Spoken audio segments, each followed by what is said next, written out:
Emily was just 19, a slim, bright-eyed college freshman in Chicago with a smile that could light up a room.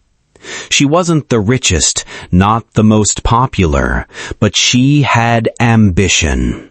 She wanted a better life than the one she had known growing up in a small, quiet suburb where bills were always overdue and dreams were always postponed. Emily wanted more.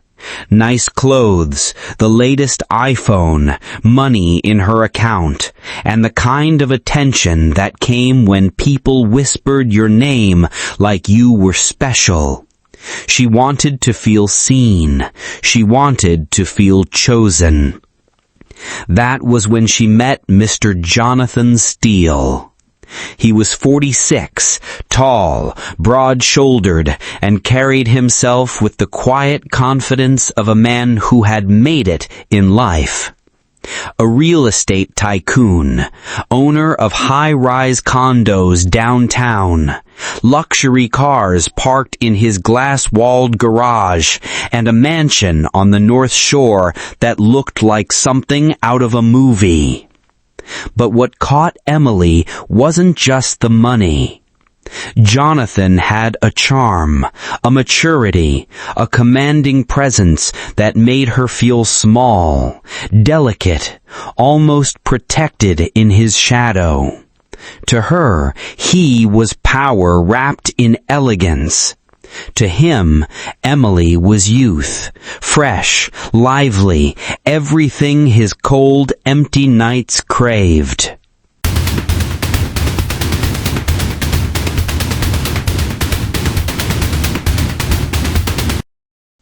Their first meeting wasn't by accident. Jonathan had been watching her at a small cafe near campus. She reminded him of a time he could never get back. Young, carefree, untouched by the weight of age and responsibility. He introduced himself slowly, casually, and then left her with his business card.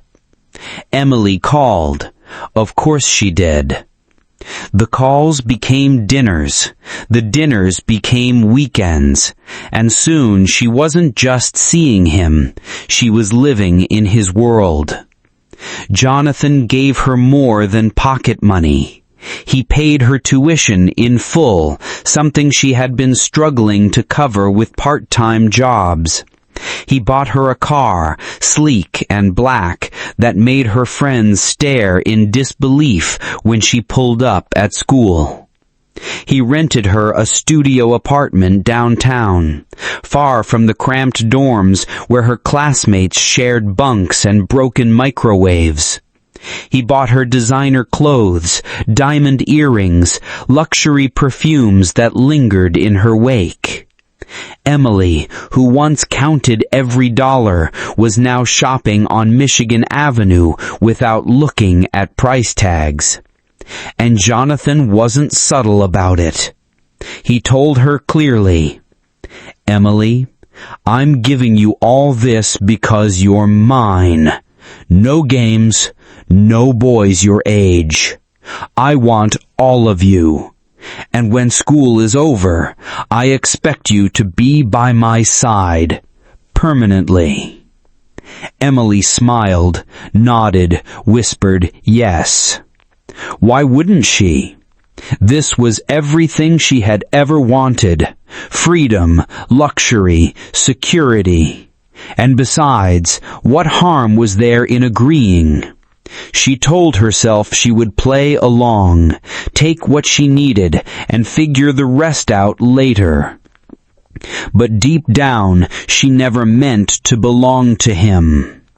To Emily, Jonathan was a sponsor, a golden ticket, someone who could take her from struggling student to glittering socialite overnight. She believed she was the clever one, that she could collect all his gifts, live in his luxury, and walk away whenever she chose. Jonathan believed otherwise. In his mind, money was not just generosity, it was ownership. Every dollar he spent, every luxury he placed in her hands, tightened the chain he believed bound her to him. "Don't embarrass me, Emily," he would warn, his deep voice steady but laced with steel. "Don't ever think of dating someone else. I'm the reason you're living like this." And each time, Emily would touch his arm, smile sweetly, and whisper, "Never. You're the only one." But it was a dangerous game. By day, Emily played her role well. She answered his calls, showed up at his office when he wanted, laughed at his jokes, sat beside him at dinners, looking like the perfect young companion. But by night, she was restless. She was only 19, glowing, admired by boys her age who couldn't believe how fast she had risen. They saw her car, her clothes, her confidence. She was magnetic, untouchable. And Emily loved the attention. "How can I have all this money," she whispered to herself, "and not enjoy it?" Jonathan's rules echoed in her mind. "Don't see anyone else." But she shrugged them off. She told herself she was too smart to get caught. Even if he suspected, she thought she could sweet-talk her way back into his arms. Hadn't he already invested too much in her? Would he really throw her away? And so she began living a double life. With Jonathan, she was the obedient, grateful young lover. But outside his shadow, she entertained the company of boys her age.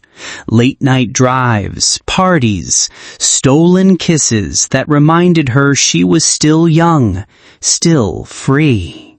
She was careful. She never posted photos. She hid her messages. She thought she had mastered the art of deception. But secrets, no matter how carefully hidden, have a way of slipping into the light. One boy, a sophomore with curly hair and a wild smile, couldn't resist showing her off. To him, Emily wasn't just another girl. She was the girl, the one who drove a car worth more than his tuition, who smelled of money and mystery. He wanted the world to know she was his. One night, he posted a picture. It was innocent enough, Emily laughing at a rooftop party, her hand in his, the Chicago skyline glittering behind them. Emily didn't even notice, but Jonathan did. Scrolling through his phone late at night, whiskey glass in hand, he saw her face on someone else's Instagram. The girl he had dressed, sponsored, fed, and claimed as his was smiling with another boy. Jonathan didn't cry, he didn't rage, he just stared. His jaw tightened, his knuckles whitened around the glass, but his face stayed calm. And in that silence, something inside him shifted. He didn't confront her the next day. He didn't accuse or demand. No, Jonathan Steele was a man who had built empires on patience and planning. Instead, he smiled. He kissed her cheek when they met. He gave her more money, more gifts, spoke even sweeter than before. Emily relaxed. She thought she was safe. But in Jonathan's mind, the decision had already been made. She had broken the unspoken contract, and he would make sure she never did it again. It started with a phone call. "Emily." Jonathan's voice was warm, smoother than usual. "Come over tomorrow evening. I know you've been stressed with finals. I have something for you, a little surprise." Emily smiled into the phone. She loved surprises. "You spoil me too much." "You deserve it," he said calmly. "I'll send the driver. Be ready by 7. To her, it was just another evening of easy luxury. To him, it was the beginning of a plan. The next evening, Jonathan's black Mercedes glided to a stop outside her downtown apartment. The driver opened the door and Emily stepped in, dressed in a simple but elegant dress he had bought her months before. She had painted her lips red, tied her hair neatly, eager to play the part he expected. The car pulled into his North Shore mansion just as the sky turned deep violet. From the outside, the house looked like a palace. White stone walls, iron gates, wide lawns trimmed to perfection. But to Emily, it was just another rich man's house. She'd been here before, dozens of times. She thought she knew its every corner. She was wrong. Jonathan greeted her at the door with his usual charm. He kissed her cheek, handed her a glass of chilled wine, and led her to the dining room, where candles flickered against polished marble. Emily laughed. "You're trying to make me fat." "You look perfect," he replied smoothly, watching her sip. His eyes didn't leave her face. The conversation flowed easily. Jonathan asked about school, her exams, her friends. He listened intently, nodding, smiling, as though nothing had changed. But underneath, he was studying her, measuring her every word. After dinner, he poured her another glass of wine, richer, heavier. Emily didn't notice anything different. She drank without hesitation. Minutes later, her head began to feel strange. The room blurred, her limbs heavy as if gravity had doubled. She blinked, tried to stand, but her knees wobbled. "Jonathan, I think I need some air." He caught her before she fell. His arms were strong, steady, but his face showed no panic, only cold control. "Shh," he whispered, holding her as her body weakened. "It's all right. I've got you." Emily tried to speak, but her tongue felt thick. Her vision darkened. The last thing she saw before slipping into unconsciousness was Jonathan's calm, unreadable face. When she woke, everything was wrong. She was lying on a narrow bed in a dimly lit room she didn't recognize. The walls were bare, cold concrete. There were no windows, no clock, no sunlight, only a single lamp overhead casting a weak glow. Her wrists were tied with leather straps to the bed frame, her ankles too. Panic hit like a wave. She struggled, pulling hard, but the restraints held firm. "Hello?" she screamed, her voice echoing. "Somebody help me!" The door creaked. Slowly, Jonathan stepped in. He wasn't dressed like before. The suit and charm were gone. He wore a plain black shirt, sleeves rolled up, eyes sharp and unblinking. "Jonathan, what is this?" Emily's voice cracked. "Untie me!" He closed the door gently, almost politely. "Emily?" His tone was calm, too calm. "After all I've done for you, you think you can humiliate me, take my money, my gifts, my love, and then sneak around with boys like I don't exist?" Tears welled in her eyes. "No, it's not what you think." Don't lie to me. His voice snapped, echoing like a whip against the concrete walls. Then softer again. I didn't get this far in life by being stupid. I built everything I have by seeing through liars. And with you, I chose to be blind. That was my only mistake. Emily shook her head frantically. Please, Jonathan, I swear, I'll stop. I'll be faithful. Just let me go. He stepped closer, his shadow looming over her. No, you don't understand. If I can't have you, no one will. You're mine now. And here, he gestured around the small, sealed room, you'll stay, where I can watch you, where you can't betray me again. Emily sobbed, pulling at the straps until her wrists burned. Please, you can't do this! But Jonathan only smiled, a slow, terrifying smile. In time, you'll see. This is what's best for us. With that, he turned, locking the heavy door behind him. Days melted into nights. Emily lost track of time. The room never changed. The straps dug into her skin, leaving angry marks. Sometimes Jonathan came with food, setting it on the small table. He would untie her hands just enough to let her eat, then bind them again.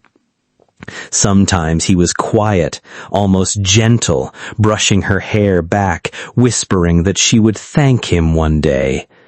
Other times he was cold, scolding her for crying, for begging, for daring to resist what he called love.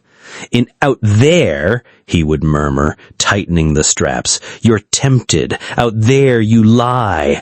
But here, you're mine, only mine. Emily pleaded. She promised loyalty. She swore she would never see another boy again. Her voice cracked from crying, her throat raw. But Jonathan only shook his head.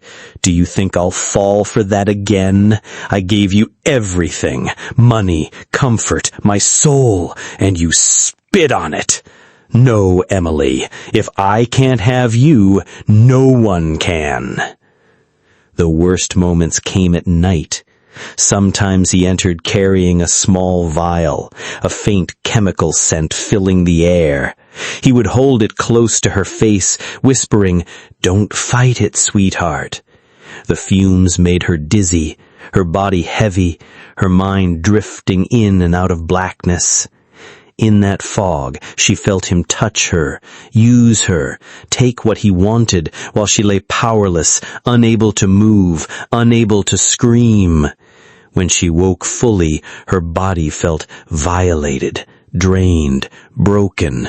She would curl into herself, sobbing silently, praying for the nightmare to end. 3 weeks passed. On campus, Emily's absence was impossible to ignore. Her friends called her phone over and over. No answer. They checked her apartment, locked and empty. At first, rumors spread that she had traveled. Some whispered she was with her sponsor again. But her closest friends knew something was wrong. They went to the police. The investigation began. Questions were asked. Who was she last seen with? Who paid her bills? Who gave her the car? It didn't take long before Jonathan's name surfaced. Everyone knew about him.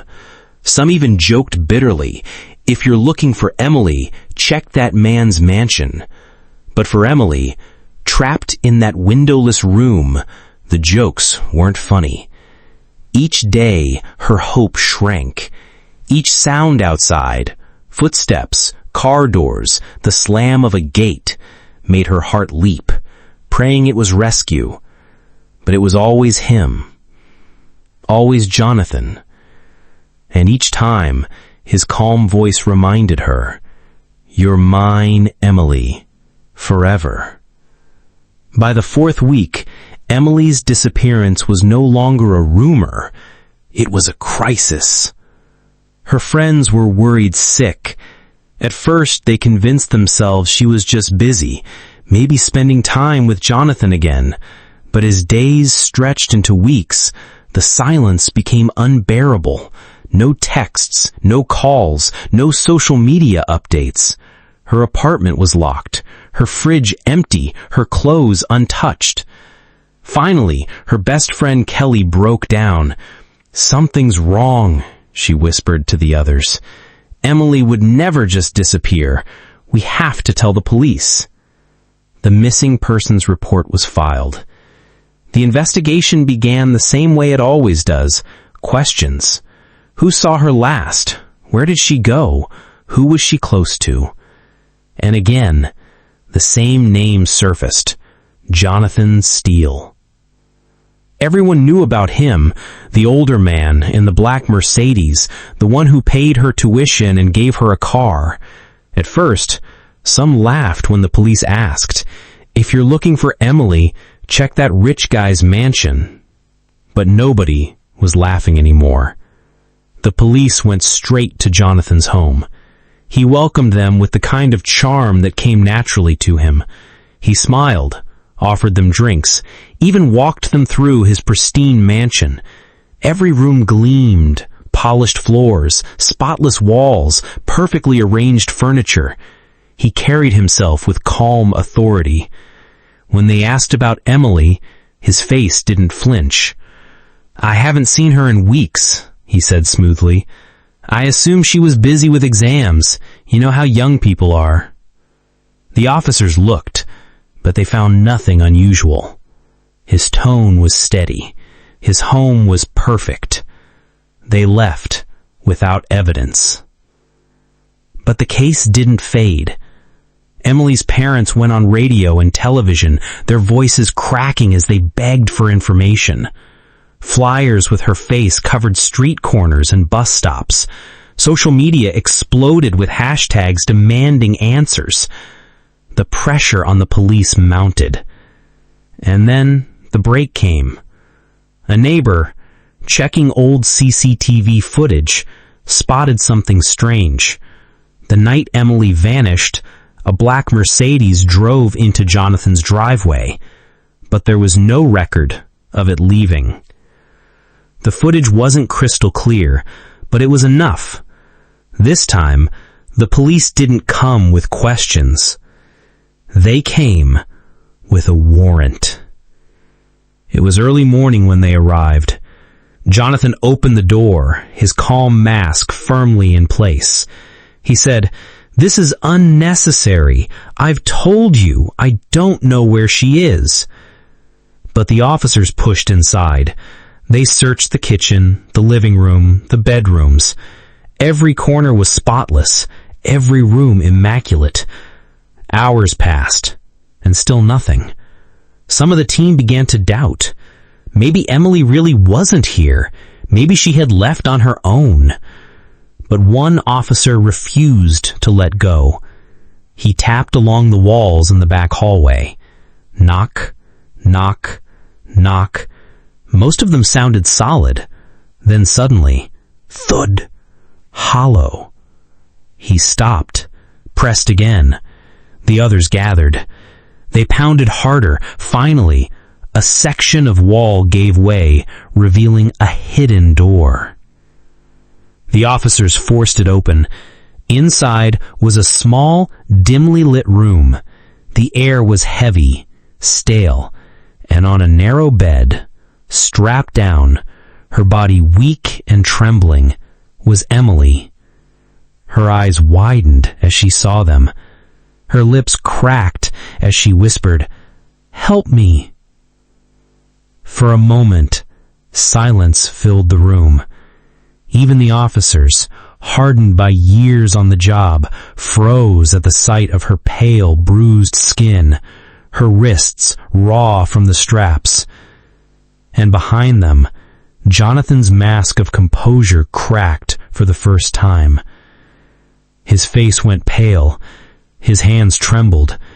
He didn't speak as the officers rushed forward, some untying Emily, others twisting his arms behind his back, snapping cold steel cuffs around his wrists. That was the moment his control ended.